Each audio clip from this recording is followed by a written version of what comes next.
കഴിഞ്ഞ എപ്പിസോഡിൽ പൂവാറിൻ്റെ കാറ്റേറ്റ് നെയ്യാറിൻ്റെ മാറിലൂടെ ഓളങ്ങൾക്കൊപ്പം ഞങ്ങൾ യാത്ര ചെയ്ത് മാൻഗ്രൂവ്സിലോട്ടിറങ്ങി നല്ല ഫ്രഷ് ആയിട്ടുള്ള ഓക്സിജനൊക്കെ ശ്വസിച്ച് ഇങ്ങനെ പോകുമ്പോൾ ഒരു എക്സ്പീരിയൻസൊക്കെ ഞാൻ ഷെയർ ചെയ്തു.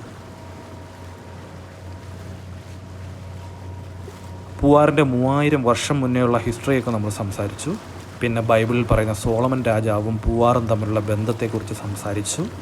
ഫ്ലോട്ടിംഗ് റെസ്റ്റോറൻറ്റിലിരുന്ന് കാഴ്ചകളൊക്കെ കണ്ട് മീൻ പിടിക്കുന്നതും വലയിടുന്നതും ബോട്ടുകൾ ചീറി പായുന്നതൊക്കെ കണ്ട് അങ്ങ് ദൂരെ ഗോൾഡൻ സാൻഡ് ബീച്ചിലൂടെ ഇങ്ങനെ സഞ്ചാരികൾ നടന്നു പോകുന്നതൊക്കെ കണ്ടുകൊണ്ട് ഭക്ഷണം കഴിച്ചതിൻ്റെ എക്സ്പീരിയൻസൊക്കെ ഞങ്ങൾ ഷെയർ ചെയ്തു. അങ്ങനെ ഇതുവരെയാണ് നമ്മൾ കഴിഞ്ഞ എപ്പിസോഡിൽ സംസാരിച്ചത്. അപ്പോൾ കഴിഞ്ഞ എപ്പിസോഡ് ആരെങ്കിലും കാണാത്തവരാണ് ഇപ്പോൾ കാണുന്നതെങ്കിൽ അത് കണ്ടു വന്നു കഴിഞ്ഞു കഴിഞ്ഞാൽ കുറച്ചുകൂടി ഒരു കണക്ഷൻ ഈ എപ്പിസോഡിൽ കിട്ടും.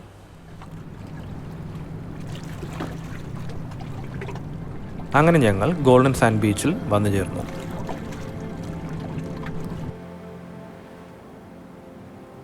ഗോൾഡൻ സാൻഡ് ബീച്ച് എന്ന് വിളിക്കുന്നത് ഒട്ടും തന്നെ അതിശയിക്കേണ്ടതില്ല എന്ന് ഇത് നേരിട്ട് കണ്ടപ്പോൾ ഞങ്ങൾക്ക് മനസ്സിലായി. അത്രത്തോളം സൂര്യൻ്റെ കിരണങ്ങളേറ്റ് വെട്ടിത്തിളങ്ങുന്ന സ്വർണ്ണ മണൽത്തരികളാണ് ഇവിടെയുള്ളത്.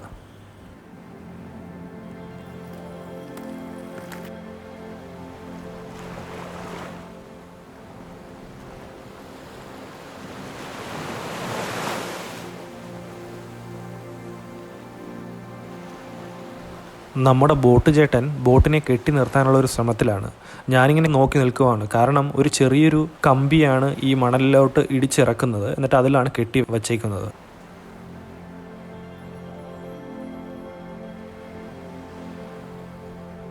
ബോട്ടിൽ കയറിയപ്പോഴേ തന്നെ ഷൂ ഒക്കെ നനഞ്ഞതുകൊണ്ട് പിന്നെ ഷൂ ഒന്നും ഊരാൻ കൂട്ടാക്കിയില്ല. അത് വെച്ച് തന്നെ അങ്ങ് നടന്നു. വന്ന വഴി ഞങ്ങൾ പുറകോട്ടൊന്ന് തിരിഞ്ഞു നോക്കുവാണ്. 56 കിലോമീറ്ററുള്ള നെയ്യാറിൻ്റെ പ്രയാണം അവസാനിക്കുന്ന സ്ഥലത്താണ് ഞങ്ങൾ നിൽക്കുന്നത്. നെയ്യാറിങ്ങനെ വിതുമ്പി നിൽക്കുവാണ് എപ്പോൾ പൊഴി തുറക്കും എന്ന് നോക്കി അതിൻ്റെ പറുദീസയായ സാഗരത്തോടൊപ്പം ചേർന്ന് നിൽക്കാൻ.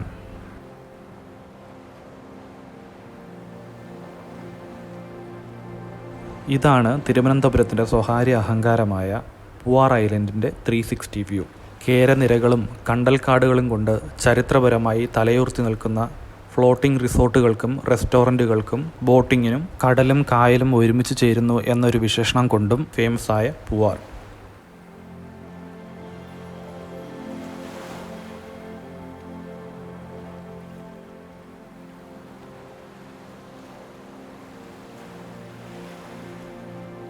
അപ്പോൾ ഞങ്ങൾ അകത്തോട്ട് കയറി ഇങ്ങനെ നടക്കുവാണ്.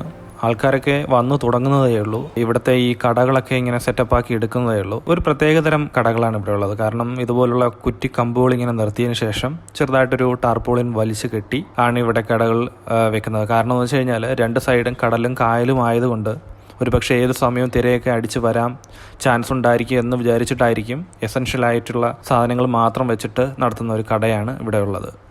നമുക്ക് ഒരുപക്ഷെ ഇതൊരു ചെറിയൊരു സെറ്റപ്പായിട്ട് തോന്നുമെങ്കിലും ഇവരുടെ ജീവിത മാർഗമായിരിക്കും ഇതൊക്കെ.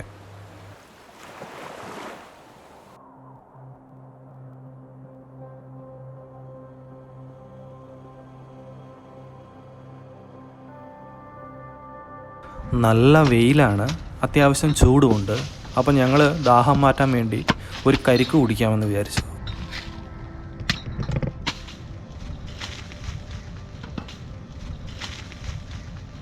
സംഭവം നമ്മുടെയൊക്കെ വീട്ടിൽ തെങ്ങും കരിക്കും ഒക്കെ ഉണ്ടെങ്കിലും ഇതുപോലെ ട്രിപ്പൊക്കെ പോകുമ്പോഴേ ഇതൊക്കെ കഴിക്കാൻ തോന്നാറുള്ളൂ അല്ലേ?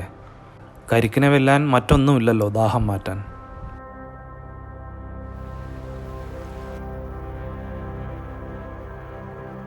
തൊട്ടടുത്ത് നിൽക്കുന്ന നെയ്യാറിനെ അറബിക്കടൽ മാടി മാടി വിളിക്കുവാണ് ഒന്നു ചേരുവാൻ വേണ്ടി. ഇവിടെ മണൽത്തരികളെ വകഞ്ഞു മാറ്റി കടലിലോട്ട് ചെല്ലണമെങ്കിൽ നെയ്യാറിന് നമ്മൾ മനുഷ്യരുടെ സഹായം ആവശ്യമുണ്ട്. അതിനെയാണ് ഈ പൊഴിയെടുക്കുക എന്ന് പറയുന്നത്. അതായത് ഒരു പരിധിയിലപ്പുറം നെയ്യാർ വന്ന് നിറയുമ്പോൾ ഒരു JCB കൊണ്ടുവന്ന് ഈ മണൽത്തിട്ടയെ പൊളിച്ചു മാറ്റുകയാണ് ചെയ്യാറ്. അപ്പോൾ ഈ നെയ്യാർ കടലിലോട്ട് ഒഴുകും.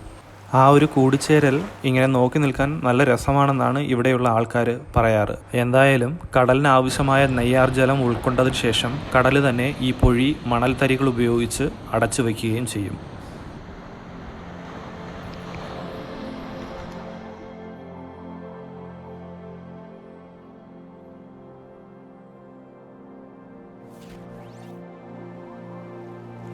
നമ്മളൊക്കെ ഒരിക്കലെങ്കിലും കടലിലോട്ട് നോക്കി ഇങ്ങനെ മൗനമായിട്ട് നിൽക്കാറുണ്ട് അല്ലേ?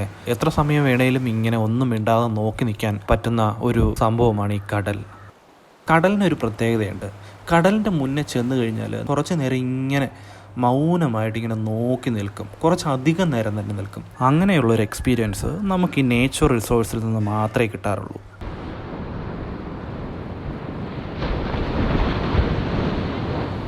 കവികളൊക്കെ എപ്പോഴും കടലിനെയാണ് ജീവിതവുമായി ഉപമിക്കാറ്. അതായത് ചിലപ്പോൾ നമ്മുടെയൊക്കെ ജീവിതം ഓഷ്യനെ പോലെ ഭയങ്കര കാമായിരിക്കും, സ്റ്റില്ലായിരിക്കും. ചില സമയത്ത് ഓഷ്യനെ പോലെ ഭയങ്കര റഫായിരിക്കും, റിജിഡായിരിക്കും. പക്ഷേ at the end always it's beautiful, right?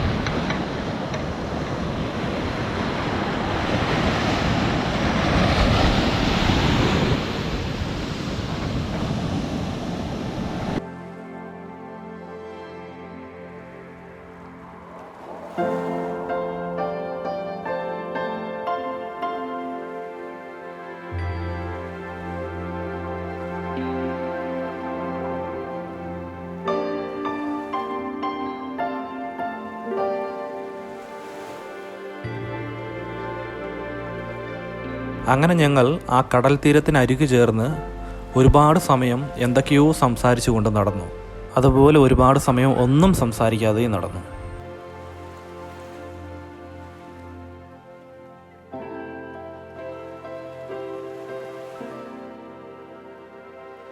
ഞങ്ങൾ ഏകദേശം ഒരു 3-3.5 മണിക്കൂർ അവിടെ സ്പെൻഡ് ചെയ്തു. ആക്ച്വലി പാക്കേജ് 2 hours ആണ്. പക്ഷേ ബോട്ടിന് മറ്റ് ബുക്കിംഗ് ഇല്ലാത്തതുകൊണ്ട് ഞങ്ങൾക്ക് പുള്ളിക്കാരൻ കുറച്ച് സമയം കൂടി അനുവദിച്ചു തന്നു.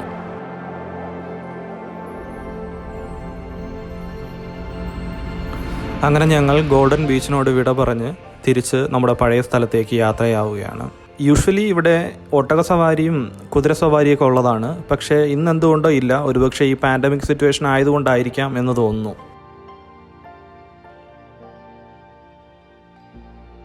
പൂവാറിനെ കുറിച്ച് കഥകൾ ഒരുപാട് പറയാനുണ്ടെങ്കിലും ഈ 3-ാമത്തെ എപ്പിസോഡ് കൂടെ അവസാനിപ്പിക്കുകയാണ്.